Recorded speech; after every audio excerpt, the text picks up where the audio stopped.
WBSSC group C এবং group D বা অন্যান্য যে কোনো ইন্টারভিউ রুমে ঢোকার পর একজন প্রার্থীকে যে প্রশ্নটি সর্বপ্রথম করা হয় সেটি হলো যে আপনার নিজের সম্পর্কে কিছু বলুন। আর এই একটা প্রশ্নের উত্তরই ঠিক করে দেবে তোমার পুরো ইন্টারভিউটা ঠিক কোন দিকে এগোবে। মনে রাখবে, বেকারত্বের এই কঠিন সময়ে নিজের যোগ্যতা প্রমাণ করে সম্মান অর্জন করার এটাই কিন্তু তোমার কাছে সেরা সুযোগ। তাই তোমার সেলফ ইন্ট্রোডাকশনটা কিন্তু একদম নিখুঁত হওয়া চাই। একটি কথা তোমরা সবাই জানো, first impression is the last impression. তাই তোমার প্রথম ইমপ্রেশনটা একদম নিখুঁত হওয়া চাই, যাতে কিনা ইন্টারভিউ বোর্ড মেম্বার্সরা প্রথম মিনিটেই তোমার প্রতি ইমপ্রেস হয়ে যায়। Hello and welcome to helping academy YouTube channel. যারা আমাদের ডাব্লিউবিএসএসসি গ্রুপ সি এবং গ্রুপ ডি ইন্টারভিউ সিরিজে প্রথম থেকে যুক্ত আছো, তোমরা জানো আমাদের প্রস্তুতির মান কতটা নিখুঁত। এবং আজ আমরা আলোচনা করব ইন্টারভিউয়ের সবচেয়ে গুরুত্বপূর্ণ অংশ সেলফ ইন্ট্রোডাকশন নিয়ে। মূল আলোচনায় যাওয়ার আগে তোমাদের একটি গুরুত্বপূর্ণ প্রশ্নের উত্তর দিয়ে রাখি। তোমরা অনেকেই আমাকে জিজ্ঞাসা করো ইন্টারভিউ প্রস্তুতির জন্য সবচেয়ে সেরা বই কোনটি হবে। তোমাদের জন্য বাজারে থাকা সেরা দুটি বই হলো, প্রথমটি কিরণ পাবলিকেশনের ডক্টর রামকৃষ্ণ মণ্ডল ও পার্থপ্রতিম রায়ের লেখা ডাব্লিউবিএসএসসি গ্রুপ সি এবং group D interview guide book, এবং দ্বিতীয় বইটি হলো অন্বেষা পাবলিকেশন থেকে প্রকাশিত ডক্টর ওয়াসিম আকরম মণ্ডলের লেখা ইন্টারভিউ চ্যালেঞ্জার বুক। এই বইগুলোতে সম্ভাব্য প্রশ্নোত্তর, ইন্টারভিউ আচরণবিধি, প্র্যাকটিস সেশন এবং বিভিন্ন খুঁটিনাটি খুব সুন্দরভাবে দেওয়া রয়েছে। তোমাদের সুবিধার্থে এই দুটি বই অনলাইন কেনার বেস্ট বাইং লিঙ্ক আমি ভিডিওর ডেসক্রিপশন বক্সে দিয়ে রেখেছি। তোমরা চাইলে বইটি চেক আউট করতে পারো। এই লিঙ্ক থেকে বাই করলে তোমাদের জন্য একটা স্পেশাল ডিসকাউন্ট রয়েছে। চলো এবার আসি মূল আলোচনায়। দেখো, ইন্টারভিউয়ে সেলফ ইন্ট্রোডাকশন দেওয়ার সময় খুব বেশি গল্প করে কিন্তু কোনো লাভ নেই। মোটামুটি তোমাদের এই 4টি পয়েন্টে তোমাদেরকে বেস করে তোমাদেরকে সেলফ ইন্ট্রোডাকশন দিতে হবে। প্রথমত তোমার পরিচয় ও স্থান কিন্তু সেলফ ইন্ট্রোডাকশনে থাকতে হবে। দ্বিতীয়ত তোমার শিক্ষাগত যোগ্যতা তোমার সেলফ ইন্ট্রোডাকশনে থাকা কিন্তু বাধ্যতামূলক।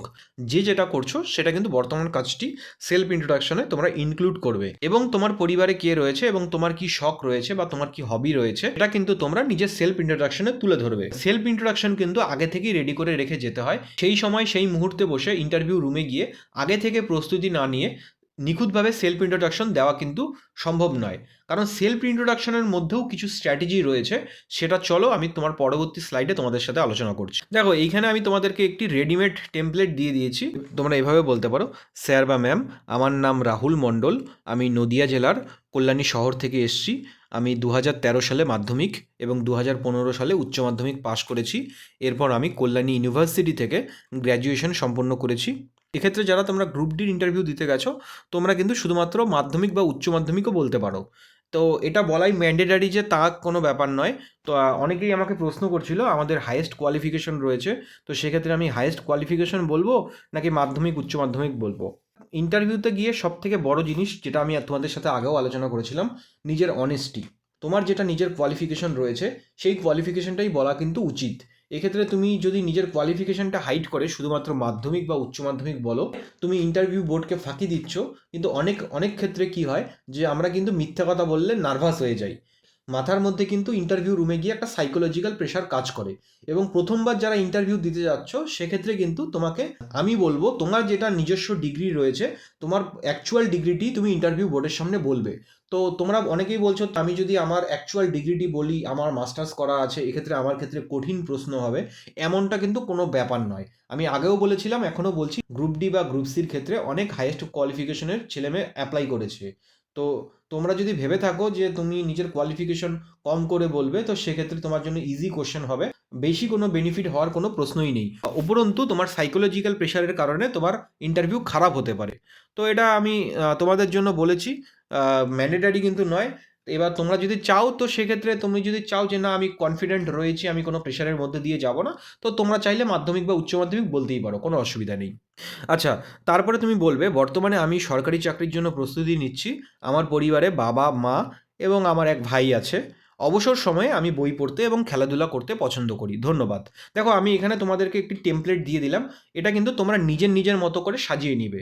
এবার প্রত্যেকের জন্য তো সেম সেলফ ইন্ট্রোডাকশন হবে না, তবে মোটামুটিভাবে আমি তোমাদেরকে একটি সেলফ ইন্ট্রোডাকশনের টেমপ্লেট দিয়ে দিলাম। তোমরা এই টেমপ্লেট থেকে নিজের মতো করে কিন্তু সাজিয়ে নিতে পারো। তোমাকে কিন্তু এই সেলফ ইন্ট্রোডাকশনটা মাস্ট বি 30 থেকে 40 সেকেন্ডের মধ্যে তোমাকে শেষ করতে হবে। বেশি সময় নিয়ে কথা বাড়িয়ে কোনো কিন্তু লাভ নেই। ইন্টারভিউ বোর্ড মেম্বার্সদের কাছে কম সময়ে কনফিডেন্টলি তুমি পুরোপুরিভাবে নিজের যদি পরিচয় দিতে পারো, সেটাই কিন্তু তোমার জন্য প্লাস পয়েন্ট হবে। ইন্টারভিউ বোর্ডে গিয়ে সেলফ ইন্ট্রোডাকশন দেওয়ার সময় এবং প্রশ্নে উত্তর দেওয়ার সময় কীরকমভাবে কথা বলতে হবে, কি করবে বা কি করবে না, তা একটি টেবিলের মাধ্যমে তোমাদেরকে দেখিয়েছি। প্রথমত, মুখে হালকা হাসি কিন্তু অলওয়েজ রাখবে। মুখে হালকা হাসি না রেখে তুমি যদি একটি গম্ভীর ভাব বজায় রাখো, ইন্টারভিউ বোর্ড মেম্বার্সরা এক্ষেত্রে মনে করতে পারে যে তুমি সোশ্যালি কমিউনিকেট করতে পারছো না, সেই জন্য মুখে হালকা হাসি নিয়ে তুমি কথা বলবে। আচ্ছা, আরেকটি জিনিস বলে দিচ্ছি, এমন কোনো হবি বা শখের কথা তোমরা কিন্তু বলতে যেও না যে বিষয়ে তোমার কোনো ধারণাই নেই। কেউ কেউ বলে দিলে গার্ডেনিংয়ের ব্যাপারে, আমি গার্ডেনিং ভালোবাসি, অবসর সময় গার্ডেনিং করি। এবার গার্ডেনিংয়ের ব্যাপারে যদি তোমার কোনো আইডিয়া না থাকে, তোমাকে যদি গার্ডেনিংয়ের ব্যাপারে কিছু কোশ্চেন করা হয়, তোমাকে যদি ফার্টিলাইজারের ব্যাপারে কোশ্চেন করা হয়, তোমাকে কিন্তু সেই বিষয়ে জানতে হবে। তুমি গার্ডেনিং বলছো, কোন গাছ লাগাতে কীরকমভাবে তার পরিচর্যা করতে হয়, সেই বিষয়ে তোমার যদি কোনো আইডিয়া না থাকে, তাহলে এ ধরনের হবি বলে তোমার নেগেটিভই হবে। তুমি ভেবো না যে তুমি বড়সড় কোনো হবি বলে দিয়েছো জন্য তুমি ভালো নাম্বার পেয়ে যাবে। তোমাকে এইরকমই একটি হবি বলতে হবে যেই হবির ব্যাপারে তোমার ফুল কনফিডেন্ট রয়েছে, বা তুমি অ্যাকচুয়ালি যেটা রিয়েল লাইফে করো তুমি সেটাই বলবে। সেটা বললে অসুবিধা কোথায় রয়েছে? তো অবভিয়াসলি তুমি যেহেতু খেলা দেখতে ভালোবাসো, তো খেলার ব্যাপারে তুমি উত্তর দিতেই পারবে। দ্বিতীয়ত, কথা বলার সময় সবার দিকে তাকিয়ে স্বাভাবিকভাবে কথা বলবে। মানে এই নয় যে একজন প্রশ্ন করেছে মানে তার দিকেই তুমি দৃষ্টিকটুভাবে তাকিয়ে কথা বলতে থাকবে, এরকমভাবে বলবে না। আর সেলফ ইন্ট্রোডাকশন যেটা তোমাদেরকে বললাম, এই সেলফ ইন্ট্রোডাকশন দেওয়ার সময় কিন্তু রোবটের মতো মুখস্থ বলে বলার কোনো মানে হয় না। তৃতীয়ত, আত্মবিশ্বাসী এবং স্পষ্ট স্বর ব্যবহার করবে। তোমার বাচনভঙ্গি হবে একটি মার্জিত মানের। এবং আরেকটা জিনিস বলে দিচ্ছি, অপ্রয়োজনীয় গল্প করে সময় নষ্ট করবে না। বেশি বাড়িয়ে বলে কিন্তু কোনো লাভ হবে না। নিজের পরিচয়টি খুব সুন্দরভাবে রেডি রাখতে হবে এবং আয়নার সামনে দাঁড়িয়ে কথা বলে অভ্যাস রাখতে হবে, যাতে রিয়েল ইন্টারভিউতে গিয়ে তুমি অতি সহজেই কনফিডেন্টলি নিজের সেলফ ইন্ট্রোডাকশন দিতে পারো। তাই তোমাদেরকে বলবো, নিজের ভয় কাটাও এবং আত্মবিশ্বাস বাড়াও। এবং বইগুলোর লিঙ্ক ডেসক্রিপশন বক্সে দেওয়া আছে, তোমরা চাইলে চেক আউট করতে পারো। তো এই ছিল আজকে তোমাদের জন্য ছোট অথচ ভাইটাল একটি ক্লাস, যে ক্লাসের মাধ্যমে আমি তোমাদের সাথে আলোচনা করলাম ইন্টারভিউ বোর্ডে গিয়ে নিজের পরিচয় কিভাবে দিতে হবে।